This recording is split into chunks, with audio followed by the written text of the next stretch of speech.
This is just such a blessing. This kitchen is amazing. We serve the people well through this, and we are so grateful to donors. We want to say thank you, thank you, thank you. Just look at this, working like a machine here.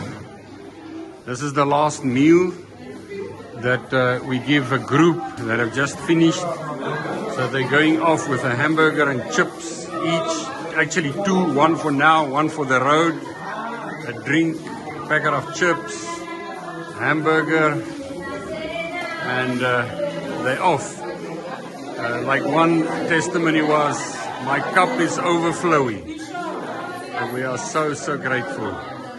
Thank you to each one, Hearts for Eternity, donors that have empowered us to serve these people well. Glory to the Lord. Glory to the King of Kings and the Lord of Lords. Thank you, Jesus.